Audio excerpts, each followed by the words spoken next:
कि जो ख्वाहिश है डोनाल्ड ट्रंप की खुद को मनवाने की, ये उसको कैश करवाने के लिए एक मास्टर स्ट्रोक है। What do you think? Donald Trump को फ्लैटर करने की कोशिश की गई है, उनको खुश करने की कोशिश की गई है कि डोनाल्ड ट्रंप को नोबेल पीस प्राइज के लिए पाकिस्तान नॉमिनेट कर रहा है।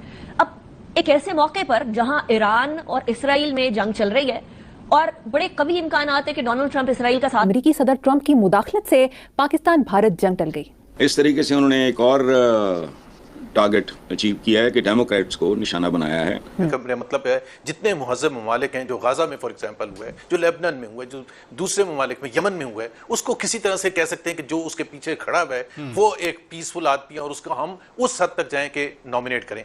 अमेरिकी सदर डोनाल्ड ट्रंप को पाकिस्तान ने नॉमिनेट किया है नोबेल पीस प्राइज के लिए, और ऊपर से उन्होंने अटैक कर दिया ईरान के ऊपर। अब ये कहा जा रहा है कि जनाब इन्होंने जो अटैक किया ईरान के ऊपर, तो हमें तो इनसे नोबेल पीस प्राइज जो वापस ले लेना चाहिए। ऐसा नोबेल इनाम के लिए हमने उनको नामजद कर दिया कि अब वो हमारे गले पड़ गया है।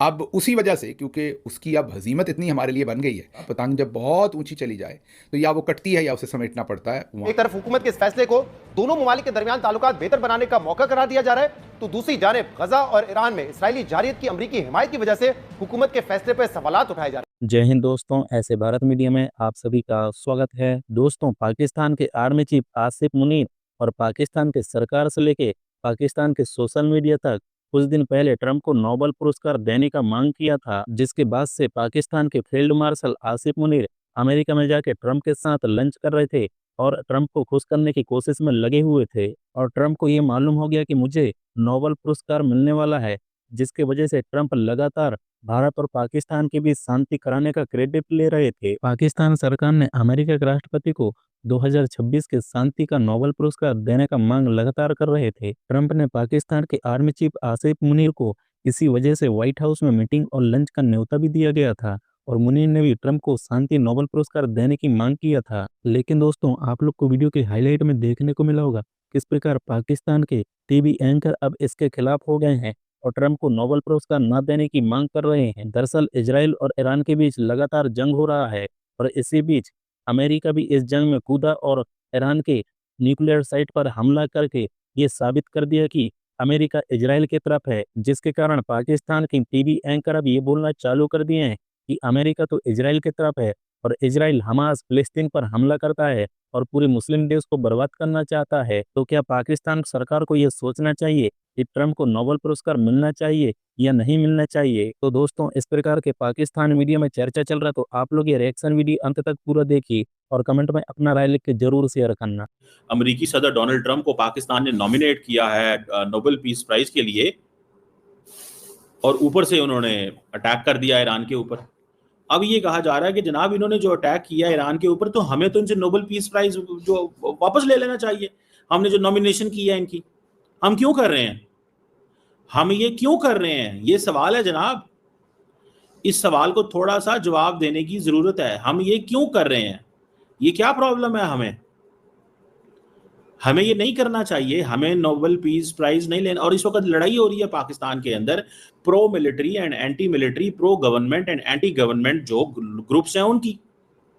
अब क्या करना चाहिए इस पे? मैं इस पे थोड़ा सा बता देता हूं। मेरी नाकस अकल ये कहती है कि देखें, एक चीज को समझें। पहली बात तो ये है कि पाकिस्तान ने ये नॉमिनेशन क्यों की। पहली बात, पाकिस्तान ने ये नॉमिनेशन की to give a message to the United States. हम अमेरिका को एक पैगाम देना चाहते हैं कि भाई साहब, आपने बड़ा कंट्रीब्यूट किया है for the peace and security. Pakistan और अमेरिका के ताल्लुकात को इस एंगल से देखें कि इंडिया के कॉन्फ्लिक्ट में उन्होंने मदद की। हमारा इससे क्या लेना देना यार? वो ईरान के साथ क्या करते हैं, वो यूक्रेन के साथ क्या करते हैं, रशिया के साथ क्या करते हैं, हमारा इससे क्या लेना देना इस चीज से? Do we have an issue with this? हमारा कोई मसला है इसमें? हमारा इसमें क्या प्रॉब्लम है यार? मैं तो सिर्फ इस सवाल को, जवाब को समझना चाहता हूं। हमारा इससे कोई लेना देना नहीं है, लेकिन हम क्यों के बनते हैं ठेकेदार? हमारा प्रॉब्लम यह है कि हम ठेकेदार बनते हैं हर चीज के। हम हर चीज में एक ही चीज कहते हैं कि जनाब हमें जो है ना वो दुनिया में कहीं पे भी अमेरिका का प्रॉब्लम हो, हमें बीच में कूद जाना चाहिए। अमेरिका का प्रॉब्लम अफ्रीका में, हमें कूद जाना चाहिए, और मुसलमान दुनिया का है तो फौरन कूद जाना चाहिए। भाई क्यों? वाई? इस चीज को भी तो देखें थोड़ा सा। क्यों इसको हम ऐसे करेंगे? ठीक है ना जनाब? क्यों हम इसको ऐसे करेंगे? देखिए, आपके नेक्स्ट डोर नेबर इंडिया है। इंडिया आपका आर्क राइवल है और अमेरिका इंडिया की कॉम्प्रिहेंसिव स्ट्रेटेजिक पार्टनरशिप है। अमेरिका इंडिया ने आपस में बहुत सारे एग्रीमेंट्स किए हुए हैं। इन सवालों को समझिएगा। और ये एग्रीमेंट्स इतने डेंजरस हैं कि अगर ये एग्रीमेंट्स इंडिया और अमेरिका के आपस में if they get into they play up होना शुरू हो जाएं, ये एक्टिवली हो काम करना शुरू कर दें, तो मैं आपको गारंटी से कह सकता हूं पाकिस्तान के लिए स्पेस जो है वो श्रिंक हो जाएगी।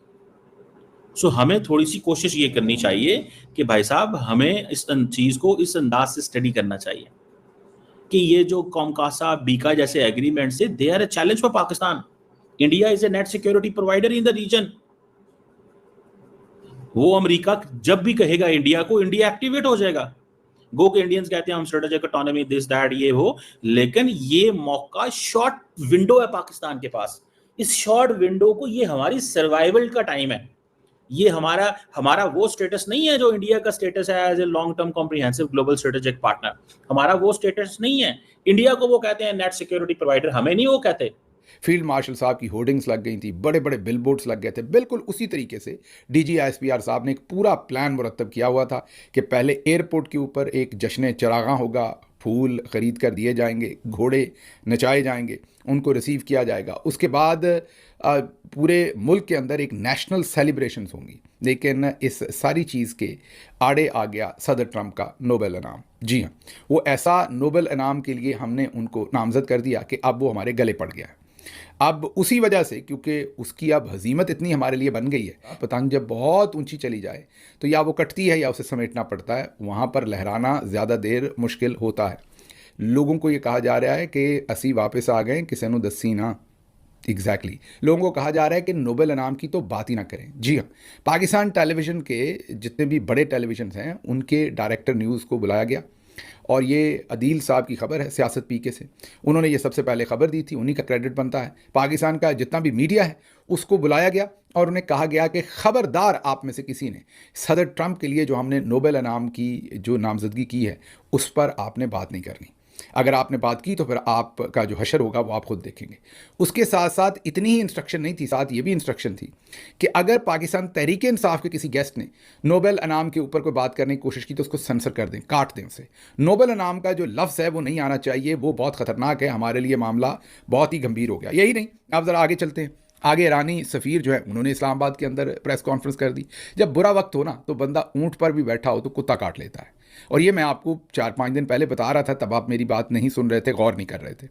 अब ईरानी सफ़ीर ने इस्लामाबाद में बैठ के ये सवाल किया है कि सदर ट्रंप ने जिस तरीके के जंगी जराइम किए हैं, मीन कत्ल गारत और सब जिसमें वो शामिल है, ईरानी सफ़ीर के मुताबिक उनको तो आपने नोबेल इनाम दे दिया, तो उनसे भी बड़े बड़े जंगी जराइम करने वाले लोग हैं। उनका इशारा नेतन्याहू की तरफ था।